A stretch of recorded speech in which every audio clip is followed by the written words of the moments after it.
किसी आयताकार क्षेत्र की भुजाएं 5:4 में है तथा उसका क्षेत्रफल 500 वर्ग मीटर है, तो क्षेत्र का परिमाप ज्ञात कीजिए।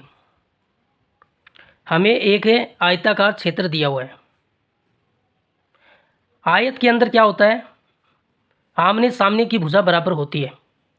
अगर हम इस भुजा को लंबाई मान लें तो इसके सामने वाली भुजा भी लंबाई होगी।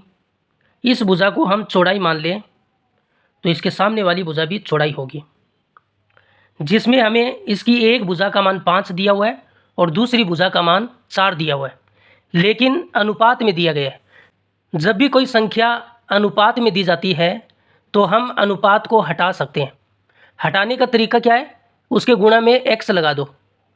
जैसे इसकी पहली भुजा 5 है, अनुपात को हटाएंगे, गुणा में x लगाएंगे तो 5x हो जाएगी। तो हम लंबाई को 5x मान लेते हैं।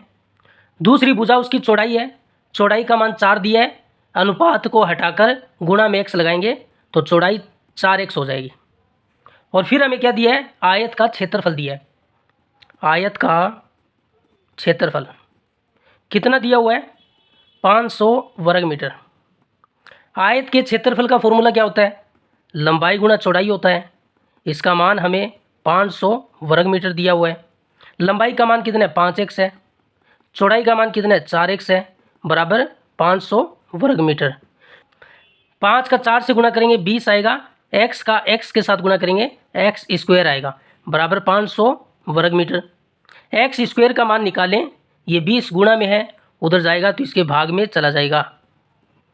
1 0 से 1 0 कैंसिल होगा, 50 में 2 का भाग दोगे तो 25 वर्ग मीटर। हमें x का मान निकालना है। ये वर्ग हटाएंगे तो इस पर क्या लग जाएगा, वर्गमूल लग जाएगा, 25 वर्ग मीटर। और 25 का वर्गमूल कितना होता है, 5 होता है, वर्ग मीटर का मीटर। तो x का मान 5 मीटर आएगा। तो यहाँ पर रखेंगे तो लंबाई का मान आ जाएगा 5 गुणा x का मान 5 मीटर, 5 का 5 से गुणा किया 25 मीटर इसकी लंबाई होगी।